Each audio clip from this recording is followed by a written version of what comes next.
विचार चल रहा था।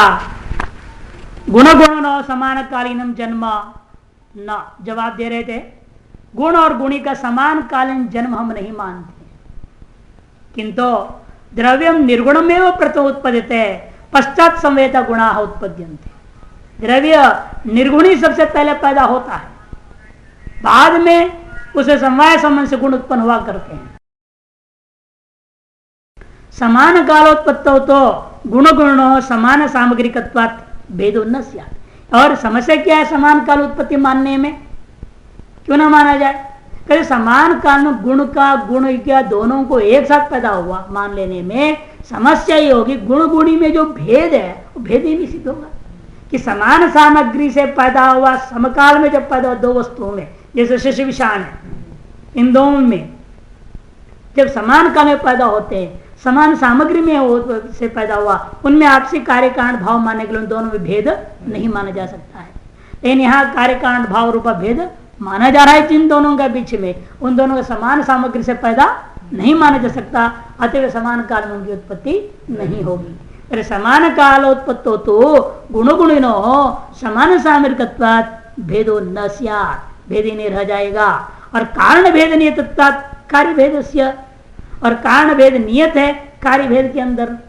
तस्मात् प्रथमे क्षणे निर्गुण एव घट उत्पद्यते गुणेभ्य पूर्व भावी इति भवति गुणानाम समवाय कारणम। इसलिए पहले क्षण में निर्गुणी घट पैदा होता है गुणों से पूर्व भावी होकर के, और उसके बाद गुण पैदा हुआ, अतः गुणों का समवाय कारण कौन हुआ? गुणी हो गया। तथा कारण भेदोप्यस्ति, तब कारणगत भेद भी सिद्ध हो जाता है। नहीं तो घट घट के प्रति कारण होने लग जाएगा। घटो ही घटम प्रति न कारणम एक पौर्वापर्य भाव, एक ही में पौर्वापर्य भाव कभी सिद्ध होता नहीं है।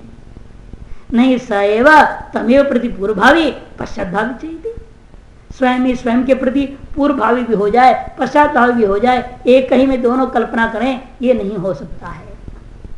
अतएव स्वगुणान प्रति पूर्व भावित्वात्, से गुणों के प्रति पूर्व भावी द्रव्य को अलग मानना पड़ेगा, तब जा करके गुणों का समय कारण द्रव्यम भवति, गुणों का समय कारण द्रव्य हो जाता है। तब पूर्व पक्षी कहेगा समस्या तो ये होगा, पहला क्षण जो घट होगा, जो पट होगा, जो भी कार्य है वो चक्षु से दिखेगा ही नहीं, किसी भी इंद्र से अनुभव नहीं आएगा। क्यों? कोई गुण ही नहीं। प्रथम क्षणावच्छिन्न जो उत्पन्न घटादि हैं कार्य, उनका चाक्षुषादि प्रत्यक्ष ही नहीं हो पाएगा। तो सिद्धांत का आपत्ति क्या है? अरे एक क्षण हमें अनुभव में नहीं आया तो फर्क क्या पड़ेगा? अरे अगला क्षण में तो उसे गुण आ ही जाएगा, अनुभव तो हो ही जा रहा है। बस पूर्व भाव उस अगले क्षण में हमें रूप दिखाई दिया है, इसका मतलब पूर्व क्षण में द्रव्य था, यह माननी पड़ेगी। भले प्रत्यक्ष हो या न हो, अनुमान से सिद्ध मान लो, हमें क्या दिक्कत? इसे सिद्धांत पूर्व पक्षी कहता पहले एवं सती प्रथम क्षण घटो चाक्षुष, क्यों? आरोपित द्रव्य वायुवत, आरोपित द्रव्य होने से वायु के समान भी अनुमेय हो जाएगा। तदेव ही द्रव्यम चाक्षुषम यानी महत्व से उद्भूत, क्योंकि हम उसी द्रव्य को चाक्षुष प्रत्यक्ष मानते हैं जिस द्रव्य में महत्व परिमाण हो और उद्भूत रूप हो। अद्रव्यंच स्यात् गुणाशक्त भावात्, और दूसरी बात बल्कि उस घट को द्रव्य भी नहीं बोल सकते हुआ, प्रथम क्षणावच्छिन्न जो घट है वो द्रव्य ही नहीं रह जाएगा। क्यों? क्योंकि द्रव्य का लक्षण उसमें नहीं आएगा। द्रव्य का लक्षण क्या है? कहते गुणाश्रित भावात्, अद्रव्यंच स्यात् गुणाश्रित भावात्, गुणाश्रय द्रव्यमिति द्रव्य लक्षण, द्रव्य का लक्षण है गुणाश्रय। और प्रथम क्षणावच्छिन्न द्रव्य जो घट है गुणाश्रय न होने से वो द्रव्य नहीं है कहना पड़ेगा। आपत्ति खड़ा कर दिया, दो आपत्ति दिया। एक तो पहला आपत्ति वो चाक्षुष नहीं रह जाएगा, प्रत्यक्ष नहीं हो पाएगा, और दूसरी आपत्ति वो द्रव्य ही नहीं रह जाएगा। दोनों की जवाब देते चिंता मत करो भाई, ये कोई बड़ा प्रश्न नहीं है, सत्यम ठीक कहते। प्रथम क्षण घटो चक्षुष न, सत्यम इसलिए अर्धांगीकार है ना, पहला पक्ष तो स्वीकार है नहीं, चाक्षुष प्रत्यक्ष नहीं होता, ये सिद्धांत हम मान लेंगे। इन दूसरा उसने कहा द्रव्य नहीं रह जाएगा, कहते तुम्हारा लक्षण ही गलत है, हम मानते नहीं गुणाश्रितम, गुणवत्तम लक्षण मानते नहीं। अतः वो लक्षण नहीं है घट में तो कोई आपत्ति नहीं है हमारे लिए, हमारा लक्षण है ना उसमें, तुम्हारा लक्षण भले न रहे। हमारा लक्षण क्या द्रव्य का? समय कारणवत्तम, वो लक्षण उसमें है कि गुण उत्तर क्षण में पैदा होने वाले गुणों का समय कारणवत्व है या नहीं उसमें। अतएव उसको समय कारणत्व पर हमारे द्रव्य का लक्षण जाने से प्रथम क्षणावच्छिन्न घट भले चक्षुष प्रत्यक्ष हो तो भी उसमें द्रव्य का लक्षण होने से द्रव्य सिद्ध हो गया। अतः दो शंकाओं में से एक शंका स्वीकार है और दूसरे नहीं, तीसरे सत्यम घट। प्रथम क्षण घटो यदि चक्षुष न गृहते कानो हानि, कहते प्रथम क्षणावच्छिन्न घट यदि चक्षुष ग्रहण नहीं होता है तो क्या हानि है सिद्धांत में? बताओ हमारे क्या बिगाड़ देगा, क्या नुकसान है हमारे सिद्धांत में? तत्व ज्ञान में क्या उसमें हानि होगी? नहीं, सगुणोत्पत्ति पक्ष भी निमेषावसर घटो गृह्यते। क्योंकि भाई विचार करके देखो, आप भी आपके अनुसार हम चलें पूर्व पक्ष के आधार पर, सगुण गुण सहित उत्पन्न हो गया घट प्रथम क्षण में ही। यदि मान भी लो क्या प्रथम क्षण में आप घट का प्रत्यक्ष कर ले गए, एक क्षण में हो जाएगा घट प्रत्यक्ष। प्रक्रिया क्या है आपका? पहले चक्षु घट संयोग होगा, संयोग एक क्षण गया, फिर वो संयोग से घट विषय को उसने लेकर मन के साथ संयोग किया, दूसरा क्षण वो चला गया, तीसरा क्षण में मन और आत्मा का संयोग हुआ, चौथे क्षण में ज्ञान पैदा हुआ और उसका अनुयोग से पांचवें क्षण में हुआ। कम से कम 4 क्षण में जगह प्रत्यक्ष होता है। तो पहला क्षण में इसलिए रूप रहे न रहे फर्क क्या पड़ा?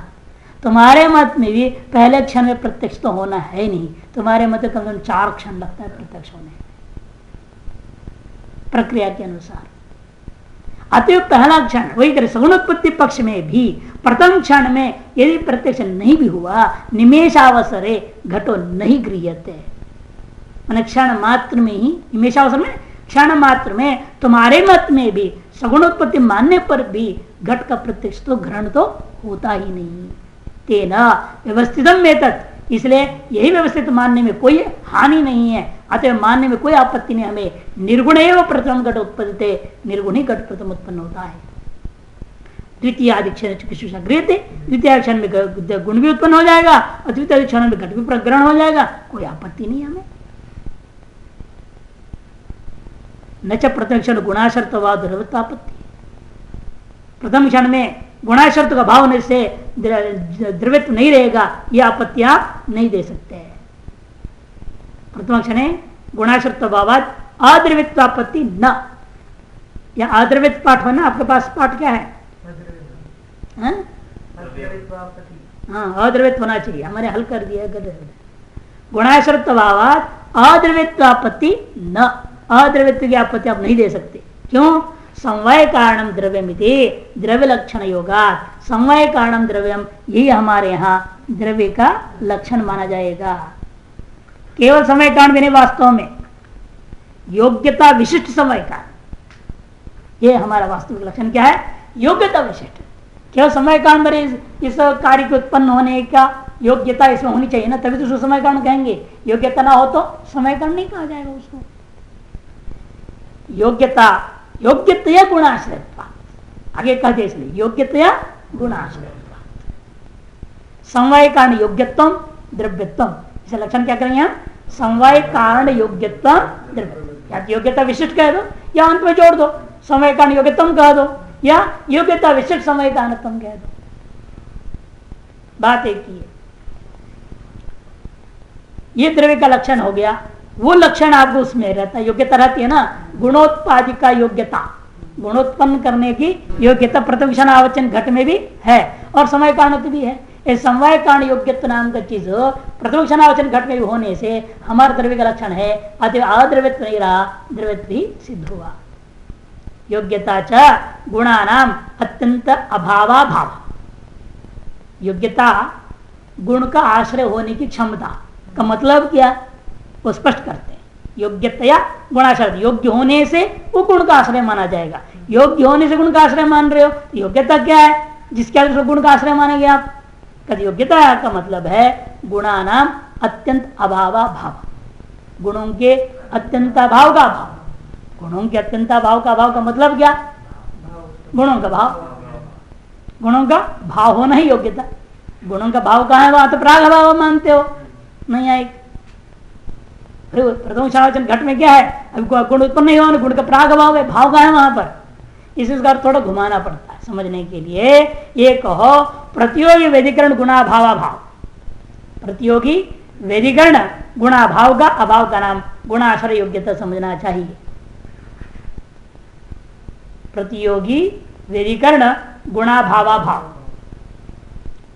क्योंकि गुणा भाव का प्रतियोगी कौन है? गुणा भाव का प्रतियोगी गुण है। गुणों का वेदीकरण क्या है? गुणों का वेदीकरण, गुणों का अधिकरण कौन है? गुणों का अधिकरण कौन है? द्रव्य। अनधिकरण कौन होगा? गुणादि। गुण में ही है, लो ना सीधे, गुण गुण में रहता है क्या? वेद। प्रतियोगी का वेदीकरण कौन हुआ? गुणादि। उसमें रहने वाला अत्यंत भाव कौन है?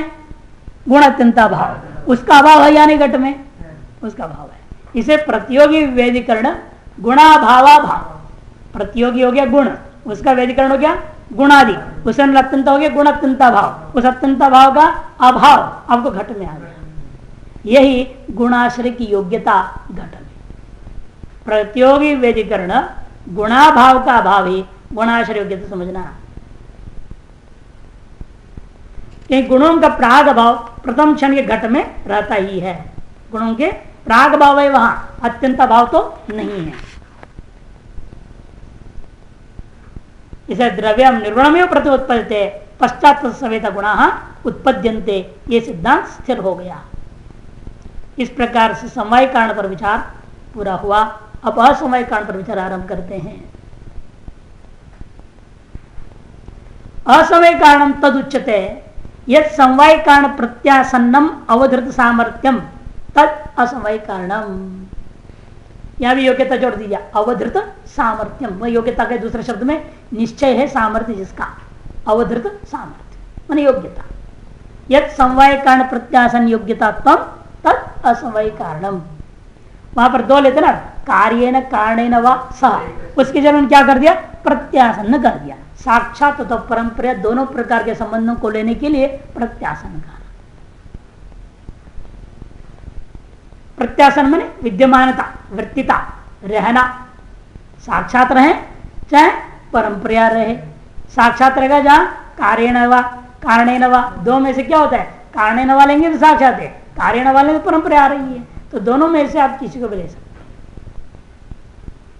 इसलिए प्रत्यासन ने शब्द प्रयोग कर दिया। यद समवाय कारण प्रत्यासन्नम अवधृत सामर्थ्यम तद असमवाय कारणम। कार्योत्पादन करने में जिसका सामर्थ्य निश्चित हो, जो समवाय कारण में रहता हुआ, समवाय कारण में रहता हुआ और कार्य को उत्पन्न करने में जिसका सामर्थ्य निश्चित हो, ऐसा जो वस्तु होता है उसको असमवाय कारण करते हैं। अर्थात जिसमें अन्यथा सिद्धि नियत पूर्व भावित तो रह गए, कारण तो सभी में लक्षण तो जाएगा ही, लक्षण सन्वित हो रहा हो, उस कारण को असमय कारण कहेंगे। जिस दृष्टांत क्या यथा तंतु संयोग पट से असमय कारणम, जैसे कि तंतु संयोग क्या है? पट का असमय कारण है। तंतु संयोग से गुणस्य, तंतु संयोग क्या है? स्वयं गुण है, स्वयं गुण है।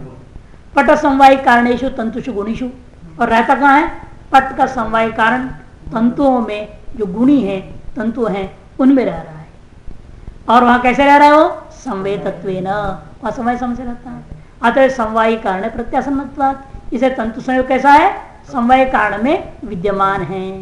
और अनन्यता सिद्धि नियत पूर्व भावित्वेन च, और अनन्यता सिद्ध नियत पूर्व भावित्वेन अवधृत सामर्थ्य, अवधृत सामर्थ्य मतलब जिसमें निश्चय हो गया कि ये अन्यथा सिद्ध नहीं है। अन्यथा सिद्ध किसको कहते हैं? सीधे सीधे अर्थ में ले सकते हैं। अन्यथा सिद्ध का मतलब क्या?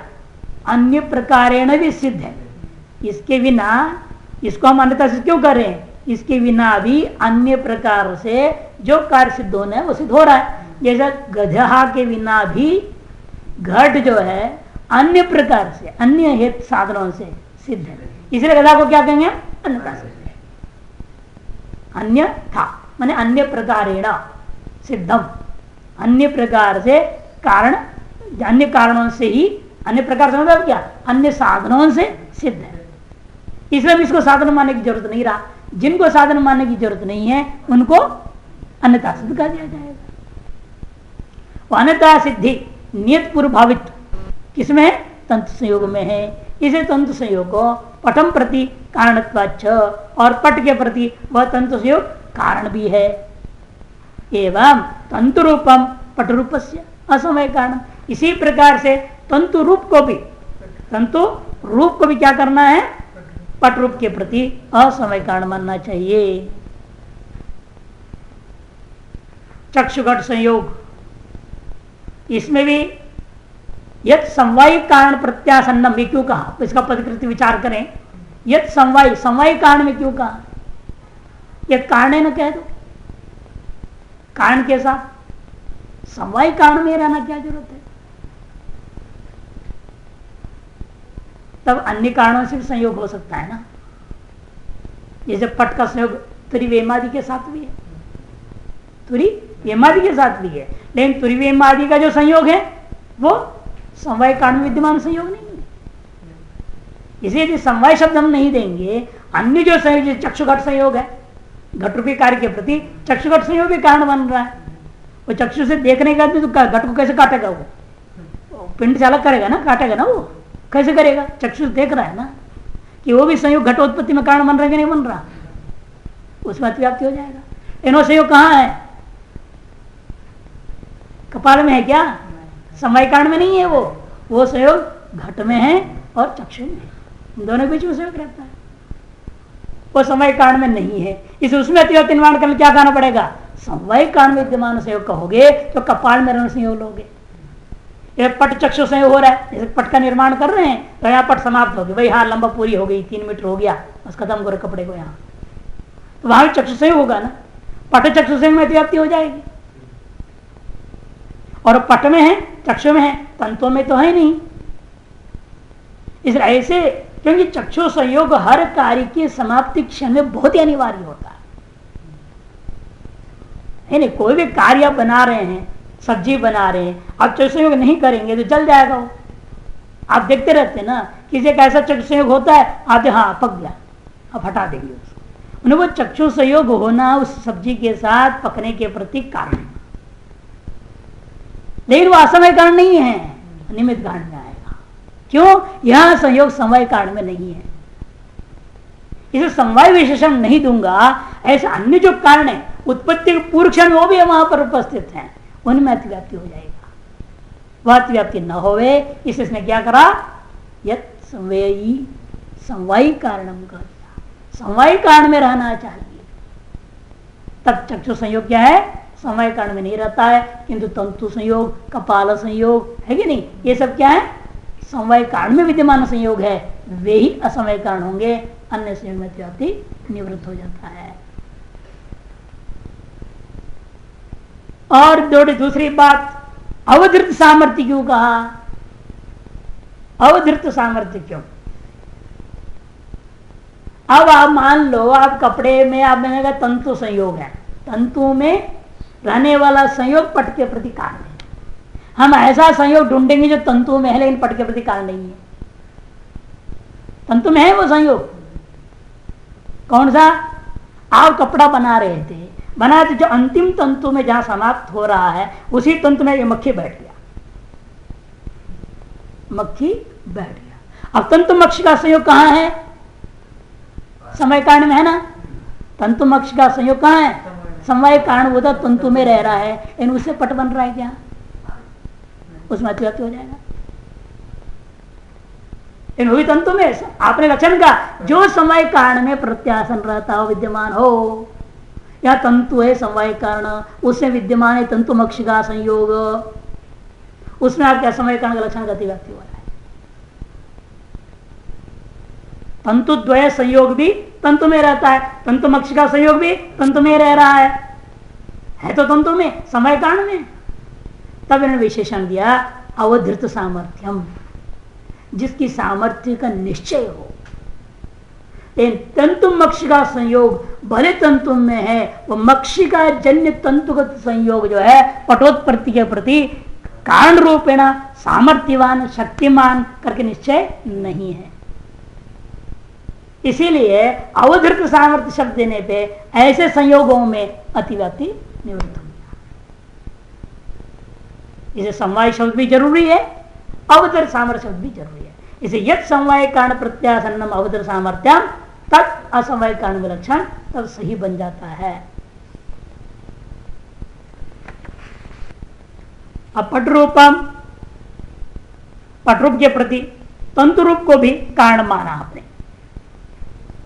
यहां पर थोड़ा साक्षात संबंध नहीं है, जैसा तंतु संयोग तंतु रूपी समवाय कारण में साक्षात था, लेकिन यहां तंतु रूप जो है तंतु रूपी समवाय कारण में साक्षात होने पर भी कार्यभूता पटरूप साक्षात नहीं है ना तंतु में। पहले क्या था, तंतु संयोग भी तंतु में है, पटरूपा कार्य भी तंतु में ही है, तो कार्यभूता पट के प्रति तंतु संयोग को सीधा सीधा समानाधिकरण रूपेण बन गया था, साक्षात संबंध था, साक्षात विद्यमान थे तंतु में। ना पटरूप कहाँ है, तंतु में तो नहीं है ना। पटरूप रहता है पट में, पट है तंतु में और तंतु रूप है तंतु में। अगर जहां तंतु रूप रूपा कारण है, समवाय कारण में होना चाहिए अपने का, तंतु रूप समवाय कारण में है और अवधृत सामर्थ्य वाला भी है पटरूप प्रति कारण करके, लेकिन पटरूप पट तंतु में नहीं है। तो हमें क्या करना पड़ेगा, पटरूप को तंतु में परंपरा समझ से रखना पड़ेगा, स्व समवाय संवेदक संबंध से लेनी पड़ेगी। स्व हो गया पटरूप, उसका समवाय है पट, वो है समवाय संबंध से तंतु में। स्व समय संवेद तत्व रूपा परंपरा संबंध से पटरूप को अपने कहा बिठाया, तंतु में, वही तंतु रूप भी आ गया, अब समानाधिकरण हो गया, या नहीं। इस तरह से इसलिए प्रत्यासन शब्द प्रयोग किया। कहीं प्रत्यासन शब्द क्या है, साक्षात संबंध अथवा परंपरा संबंध के लिए। तो दोनों वहां आ गए, अतएव पटरूप के प्रति तंतु रूप क्या हो जाएगा, समवाय का असमवाय कारण हो जाएगा।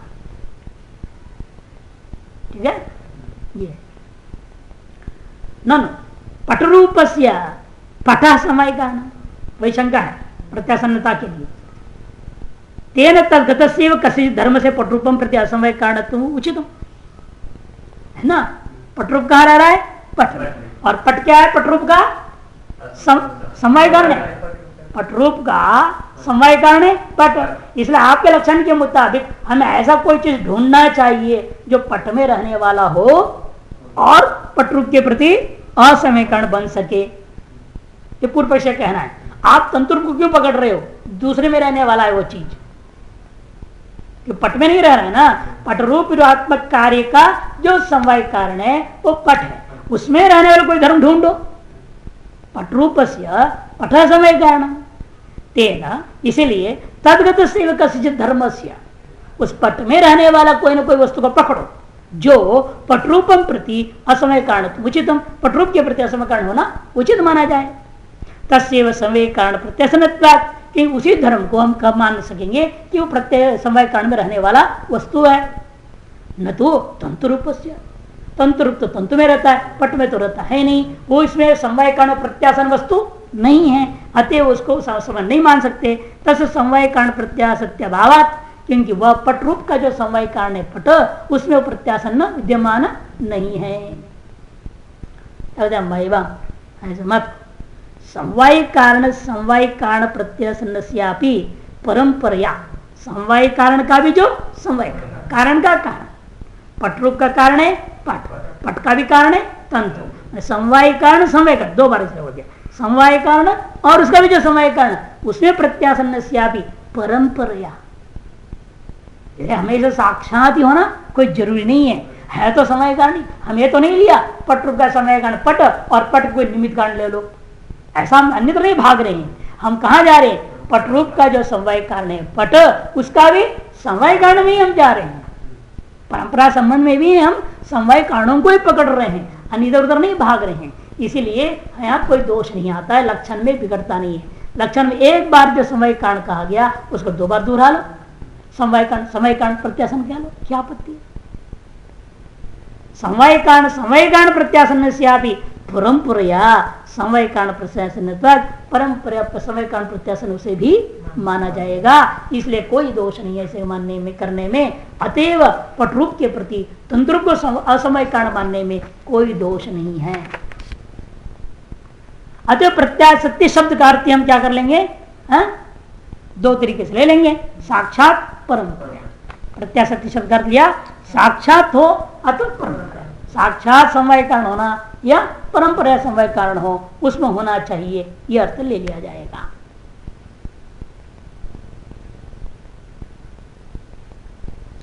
साक्षात प्रत्याशक्ति को कार्यिकार्थ प्रत्याशक्ति भी कहा जाता है। कार्यिकार्थ प्रत्याशक्ति, कार्य एक अर्थ, और जो परंपरा है उसको कारणिकार्थ प्रत्याशक्ति कहते हैं। कार्यिकार्थ प्रत्याशक्ति, कारणिकार्थ प्रत्याशक्ति। जब पहले वहां भी पढ़े कार्य कारणे नवास यही तो अर्थ लिया था। वहां पर कार्यिकार्थ में क्या हो रहा है? कार्य है पट, वो है तंतु रूपी एक अर्थ में, उसमें संवेद है तंतु संयोग, ये कार्य का अर्थ है ना। और कारणिक अर्थ में क्या करेंगे आप?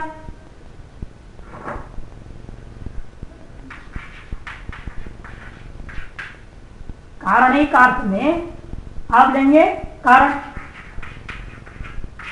पट, वो ले रहे एक अर्थ में तंतु। कार्य कौन इसका? पटरूप। पटरूप आप कार्य के लिए ढूंढ रहे समय का, असमय का ढूंढ रहे हैं आप, है ना, पट हो गया। और कारणिक अर्थ कारण है जिस एक अर्थ में, ऐसे में रहने वाला कौन है? वो तंतु रूप, ये असमय कारण हो जाएगा। ऐसे घटाने को कारणिक अर्थ कहेंगे। और समय कारण समय कारण हम नहीं जा रहे ना, सीधा नहीं ले रहे, तो पटरूप को यहाँ ला रही है, यदि है वही प्रक्रिया, इसके कारण कारण का कारण हम पकड़ रहे हैं, वहां तंत्र को दिखा रहे हैं, लेकिन शब्दावली में अंतर करेंगे। कारणिकार्थता और कार्यिकार्थता, जिसको लेकर के ही वहां आपको पदकृति कारण है कार्येण कारणेन वासा एकस्मिन् अर्थे, एक अर्थ ना वही एक अर्थ था, एकस्मिन् अर्थे, ये जो उसने कहा था। अब उस जगह पर इन लोगों ने क्या है, प्राचीन भाषा इनकी है प्रत्यासन, वो नवीन भाषा, ये भाषा नई नवीन न्यायिकों की है। प्राचीनों का सीधे सीधे बोलते हैं प्रत्यासन। प्रत्यासन के अंदर दोनों हिस्सा ले लो, साक्षात संबंध और परंपरा संबंध। साक्षात का हो गया कार्य का अर्थ प्रत्याशक्ति, और परंपरा का अर्थ हो गया कारणिक का अर्थ प्रत्याशक्ति। इस तरह से लेकर के घटा देते हैं। असमय कांड के विचार पूरा हो गया। अब आई निमित्त कारण। निमित्त कारण तदुच्यते या न समय कारणम नाप्य समय कारण। निमित्त कारण उसका नाम है जो समय कारण भी नहीं है, असमय कारण भी नहीं है। अतच कारण, लेकिन कारण जरूर है। नहीं तो समय कारण असमय भिन्नत्व, कोई भी चीज पकड़ लोगे दुनिया में, समय कारण भिन्नत्व असमय कारण भिन्नत्व, तो सारा संसार हो गया ना बाकी। इसलिए उन सबको न लें, इसे क्या कहना है, कारणत्व होना चाहिए। कारणत्व सती समय असमय कारण भिन्नत्व, जब उसका विशेषण पहले लो, समय कारण असमय कारण भिन्नत्व सती कारणत्व, वही निमित्त कारण का लक्षण। यथा वेमादिकम पट से निमित्त कारणम भवति, जैसे वेमादि है वो पट के प्रति निमित्त कारण हुआ करता है। तदेतत् भावानामेव त्रिविधम कारण। और ये त्रिविध कारण का वर्णन हमने किया है, ये केवल भावों का ही कारण है, अभाव का कोई कारण होता ही नहीं। भाव कार्यों का ही कारण समझना। तदेतत् भावानामेव त्रिविधम कारण। क्यों? अभावस्तु निमित्त मात्र तस्य क्वचित असमवायात्। अभाव के प्रति निमित्त मात्र ढूंढ लेते हैं, इसका अभाव हो गया। क्यों हो गया? उसे समय कारण नहीं ढूंढेंगे, असमय कारण नहीं ढूंढेंगे, जैसे निमित्त जरूर जान लेंगे। ये घट यहां था, उसका अभाव कैसा हो गया? बाबा घट फूटा कैसे? घटा भाव का समय असमय की चिंतन नहीं होता। क्यों? वो घटा भाव कहीं समय समय से रहता ही नहीं। अभाव कहीं समय समय से रहे तब ना उसका समय कारण बनेगा कोई। जो भी समय समय से यद संवेतम कार्य उत्पत्ति तत्समय कारण। यदि अभाव को हम कार्य मान भी लें तो हमें बताना पड़ेगा ना, यह अभाव रूप का कार्य कहाँ समय समय से पैदा हो रहा है। जिसमें समय समय से कार्य अभाव रूप का कार्य उत्पन्न हो जावे उसको हम अभाव का समय कारण मान सकते थे। लेकिन ऐसा कोई चीज ही नहीं है जिसमें अभाव समय समय से रहता हो। ये समय कहाँ होता है बता दिया था ना, अवयवी, जाति व्यक्ति, गुणगणी, क्रिया क्रियावान, विशेष और नित्य द्रव्य कह दिया। कहीं अभाव और अमुक करके जोड़ा गिनाया नहीं, अभाव को किसी के साथ नहीं गिनाया। इसलिए अभाव और किसी अपने करण के साथ कभी समवाय संबंध होता ही नहीं। अतः अभाव का न समवाय कारण है न असमवाय कारण है। केवल अभाव होने के पीछे कोई न कोई निमित्त जरूर होता है, इसे निमित्त कारण जरूर माना जाएगा। अभावस्य तो निमित्त मात्र तस्य क्वचित असमवाय, क्योंकि अभाव कहीं भी समवाय से रहता है। समवाय से भावद्वय धर्मत्वात्, क्योंकि समवाय जैसे बताया गया है 5 प्रकार के जो जोड़े बनाए गए हैं, उन 5 भाव जोड़े हैं, भाव पदार्थ के जोड़े हैं, वो उन भाव जोड़ों में ही रहने वाला एक विशेष धर्म है, पदार्थ है। तदेत त्रिविध से कारण से मध्य यदेव कथम सादृश्यम तदेव कारण, वह यह त्रिविध कारणों के बीच में से जो किसी भी प्रकार से आपको समझ में आती है, यह अतिशय है, अतिशय साधकतम, अतिशय ना साधकम, ऐसा जिसके बारे में तुम निर्णय लोगे तदेव करणम भवति, वही कर्ण होता है। तेना व्यवस्थितम में तत्लक्षण, इसी के आधार पर हमारा वह लक्षण भी सिद्ध हो गया। अभी जो प्रमा के प्रति अनेक कारणों में से, प्रमा का भी समवाय कारण कौन है? हमेशा प्रमा का समवाय कारण कौन है? समवाय कारण पूछ रहा हूं। प्रमाण तो इंद्रियां होगी, कुछ और होगा। प्रमाण तो व्याप्ति ज्ञान होगा अनुमिति में, प्रमाण तो कर्ण होता है, और समवाय कारण थोड़े होंगे। वो ज्ञान कहां पैदा होता है? हमेशा प्रमा का समवाय कारण आत्मा, और आत्मा संयोग ही हमेशा प्रमा का असमय कारण होता है। समझ?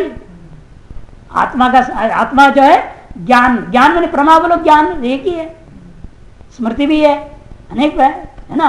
हमेशा इसलिए कोई पूछे तो सीधा आना चाहिए बात है, आत्मा ही समय कारण होता है तर्क न्याय के मत में। असमय कारण हमेशा आत्मन संयोग ही होता है, ज्ञान के प्रति इच्छा द्वेष जो भी है सब चीज के प्रति।